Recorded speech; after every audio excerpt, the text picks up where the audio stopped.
السلام علیکم ورحمۃ اللہ وبرکاتہ۔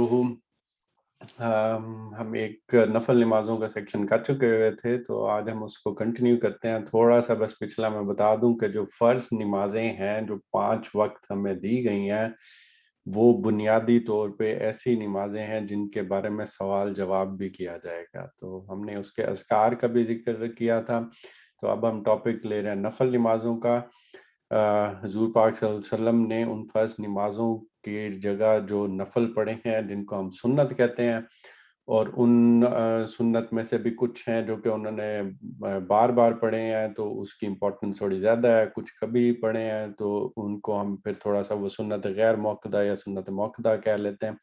اور اس کے علاوہ بھی جو ہم اپنی طرف سے جو پڑھتے ہیں وہ ظاہر سی بات ہے ہمارے لیے بھی پھر وہ نفل کا درجہ رکھتی ہیں، اور وہ بھی کافی جتنی اللہ توفیق دے بندے کو پڑھ لینی چاہیے۔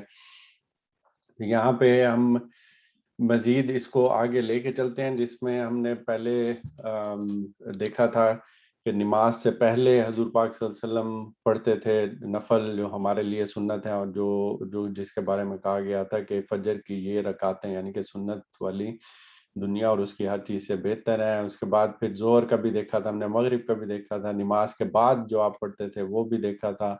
چاشت کے وقت جو نمازیں پڑھی جاتی ہیں ان کا بھی ہم نے دیکھا تھا۔ گرہن کے موقع پر بھی حضور پاک صلی اللہ علیہ وسلم نے پڑھی ہیں، اور اس کے ساتھ ساتھ بارش کی دعا کے لیے بھی حضور پاک صلی اللہ علیہ وسلم نے 2 رکعت نماز پڑھانے کا ذکر اس کا بھی روایتوں میں ہوا ہے، اور اس کے ساتھ ساتھ دعا بھی کی گئی تھی۔ تو آج جو ہمارا ٹاپک ہے وہ ہے بنیادی طور پہ رات کی تنہائی میں جو نماز پڑھنے کا، اور اس میں قرآن کی آیات بھی ہیں اور اس میں حدیث بھی ہیں، تو سارا ایک طرح سے لے کے چلتے ہیں تو ہمیں تھوڑا سا مزید کلیئر ہو جائے گا۔ تو شب و روز کی 5 نمازوں کے علاوہ نبی صلی اللہ علیہ وسلم کے لیے رات میں ایک اور نماز بھی لازم کی گئی تھی۔ تو حضور پاک صلی اللہ علیہ وسلم کے لیے یہ چیز لازم کی گئی تھی، عام مسلمانوں کے لیے نہیں ہے۔ یہ جب قرآن پاک میں بھی آئے گا ہم پڑھے گا، تو یہ حضور پاک صلی اللہ علیہ وسلم کے لیے یہ نماز لازم تھی۔ اسے بالعموم صلاۃ اللیل یا تہجد کی نماز کہا جاتا ہے۔ سورہ بنی اسرائیل میں اللہ تعالیٰ نے نافلۃ لک کے الفاظ سے اس کی تصریح فرمائی ہے۔ پھر سورہ مزمل میں مزید وضاحت کیا کہ اللہ تعالیٰ نے جب آپ کو انذار عام کا حکم دیا تو اس کے لیے بطور خاص اس نماز کی ہدایت فرمائی۔ قرآن کا ارشاد ہے، یہ اب سورہ مزمل کی ہی وہ ہے، اے اوڑھ لپیٹ کر بیٹھنے والے رات کو کھڑے رہو مگر تھوڑا، آدھی رات یا اس سے کچھ کم کر لو یا اس پر کچھ بڑھا دو، اور اپنی اس نماز میں قرآن کو ٹھہر ٹھہر کر پڑھو، اس لیے کہ ان قریب ایک بھاری بات کا بوجھ ہم تم پر ڈال دیں گے۔ رات کا یہ اٹھنا در حقیقت دل کی جمعیت اور بات کی درستی کے لیے بہت موزوں ہے، اس لیے کہ دن میں تو اس کام کی وجہ سے تمہیں بہت مصروفیت رہے گی، لہٰذا اس وقت پڑھو اور اپنے رب کے نام کا ذکر کرو، اور رات کی اس تنہائی میں سب سے ٹوٹ کر اسی کے ہو رہو۔ جب حضور پاک صلی اللہ علیہ وسلم کے اوپر جب تہجد کی نماز کو لازم کیا گیا تھا تو یہ اس ٹائم کا بتایا جا رہا ہے کہ یہ جو بھاری ذمہ داری، ظاہری سی بات ہے ذہن فوراً اسی طرف ہی جاتا ہے کہ تبلیغ کا کام اب شروع ہوگا، اب خدا کے جو میسج کو آگے پھیلایا جائے گا، لوگوں تک پہنچایا جائے گا، تکلیفیں آئیں گی اور وہ ساری چیزیں ہوں گی۔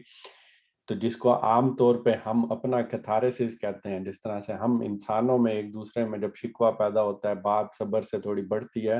تو ہم کسی دوست سے، کسی بھائی سے، بہن سے، کسی کے پاس جا کے جو اپنا دل کا بوجھ ہلکا کرتے ہیں، دیکھیں یہاں پہ اللہ تعالیٰ کی طرف سے کیا کہا گیا ہے خدا کے رسول کے لیے،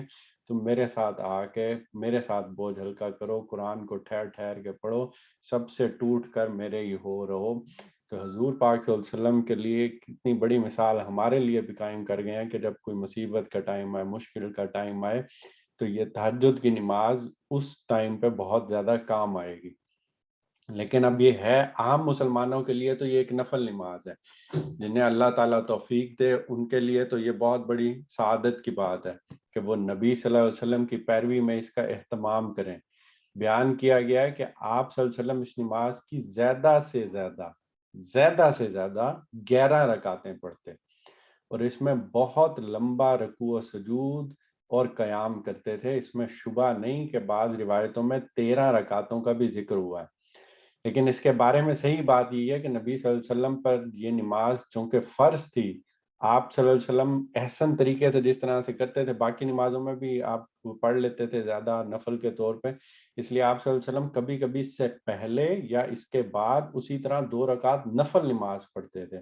جس طرح ہم مثلا فجر سے پہلے یا مغرب کے بعد یہ نفل پڑھتے ہیں، لیکن بعض لوگوں نے غلطی سے اسے اصل کے ساتھ شامل کر لیا، تو اس لیے 11 یا 13 سمجھ لیا گیا۔ اس باب میں بنیادی حیثیت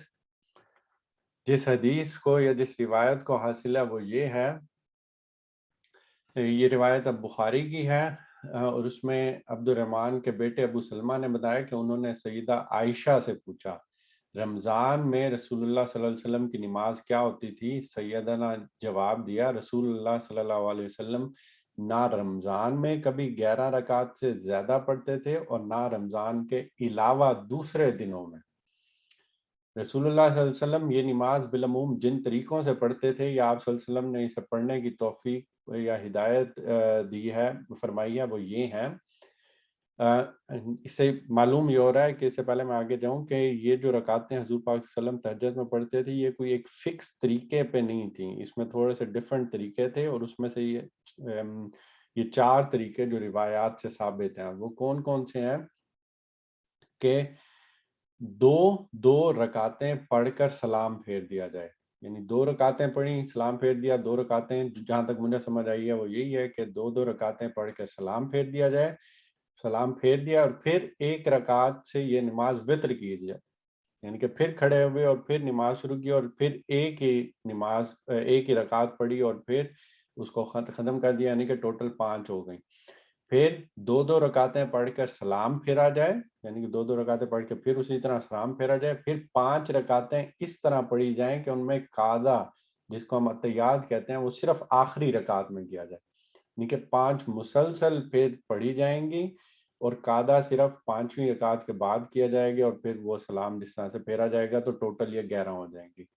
تیسرا طریقہ یہ تھا کہ 4 رکعتیں عام طریقے سے پڑھ کر سلام پھیر دیا جائے۔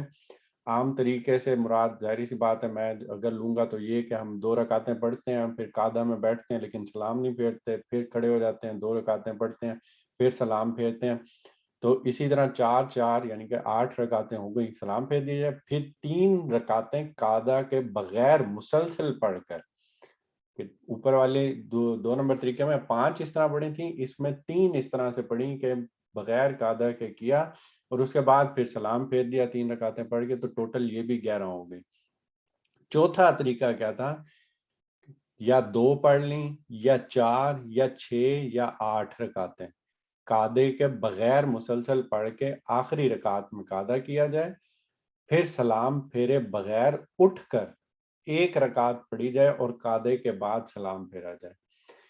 اس آخری والی میں صرف میں زور دوں گا جس کو ہم وتر کہتے ہیں، جو جس طرح سے ہم 3 رکعتیں پڑھتے ہیں وہ اسی سے چوتھی والے طریقے میں، جس میں سب سے کم جیسے آپ سمجھ لیں وہ ہے کہ دو ہم نے رکعتیں پڑھی اور آخری رکعت یعنی کہ 2 اگر ہم پڑھ رہے ہیں تو دوسری میں جو آخری رکعت دوسری ہے اس میں ہم قاعدہ کر لیتے ہیں، پھر ہم سلام پھیرے بغیر اٹھ کے کھڑے ہو جاتے ہیں، پھر 1 رکعت پڑھ لیتے ہیں اور پھر قاعدہ کرتے ہیں اور پھر سلام پھیر جاتے ہیں، تو ہماری یہ 3 رکعتیں اس میں سے اگر آپ پڑھیں تو سب سے کم والی رکعتیں ہیں جو کہ ہم وتر میں پڑھتے ہیں، لیکن حضور پاک صلی اللہ علیہ وسلم نے ان سارے طریقوں سے تہجد کی نماز پڑھی ہے جو کہ ان پہ لازم تھی، اور زیادہ سے 11 سب سے زیادہ 11 رکعتیں پڑھی ہیں۔ روایتوں سے یہ بھی معلوم ہوتا ہے کہ اس نماز میں پہلے سرن و جہرن یعنی کہ اونچی آواز میں بھی ہلکی آواز میں بھی دونوں طریقوں سے قرآن مجید کی تلاوت کی جاتی تھی، بعد میں اللہ تعالیٰ نے حکم دیا کہ ان کے بین بین کا لہجہ اختیار کیا جائے، یعنی کہ نہ ہی بالکل چپ کر کے پڑھی جائے نہ ہی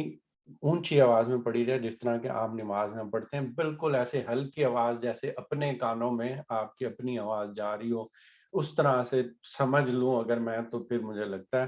اور اس میں بنی اسرائیل کی ہی یہ آیت ہے، اور جو اوپر جو نماز پیغمبر صلی اللہ علیہ وسلم خاص تم کو پڑھنے کی ہدایت کی گئی ہے، تم اپنی اس نماز کو نہ بہت زیادہ بلند آواز سے پڑھو نہ بہت پست آواز سے، بلکہ ان دونوں کے درمیان کا طریقہ اختیار کرو۔ چنانچہ رسول اللہ صلی اللہ علیہ وسلم نے اس کے بعد اپنے صحابہ کو بھی اس کا پابند کیا۔ ابو قتادہ کی روایت ہے کہ حضور صلی اللہ علیہ وسلم نے صدیق رضی اللہ عنہ سے کہا، میں تمہارے پاس سے گزرا تو تم رات کی نماز میں بہت پست آواز سے قرآن پڑھ رہے تھے۔ انہوں نے جواب دیا، میں اسے سناتا ہوں جو میری سرگوشی سنتا ہے۔ آپ صلی اللہ علیہ وسلم نے فرمایا، اسے کچھ بلند کر لو۔ پھر آپ صلی اللہ علیہ وسلم نے عمر فاروق رضی اللہ عنہ سے کہا، میں تمہارے پاس سے گزرا تو تم بہت بلند آواز سے قرآن پڑھ رہے تھے۔ انہوں نے جواب دیا، میں سوتوں کو جگاتا اور شیطان کو بھگاتا ہوں۔ آپ صلی اللہ علیہ وسلم نے فرمایا، اسے کچھ پست کر لو۔ یعنی کہ بالکل وہی ہدایت جو قرآن پاک میں حضور پاک صلی اللہ علیہ وسلم کو دی گئی تھی، انہوں نے اس کی مثال حضرت ابو بکر اور حضرت عمر کے درمیان پائی کہ ایک بہت ہی پست پڑھ رہے تھے، ایک بہت وہ کر رہے تھے، تو دونوں کو کہا کہ اس کے درمیان والی صورت اختیار کر لو۔ اس نماز کا اصل وقت، جیسا کہ قرآن مجید کی سورہ بنی اسرائیل اور سورہ مزمل سے واضح ہے، سو کر اٹھنے کے بعد ہی کا ہے،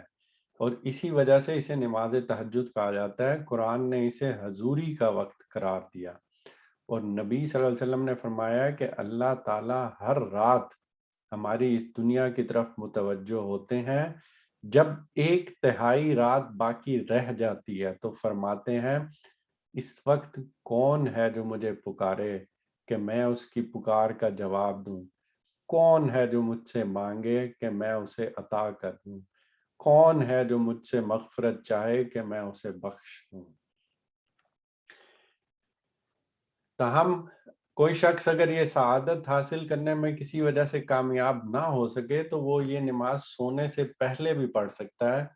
سورہ مزمل میں اس نماز سے متعلق تخفیف کی آیت سے یہ بات بھی نکلتی ہے۔ ارشاد فرمایا ہے،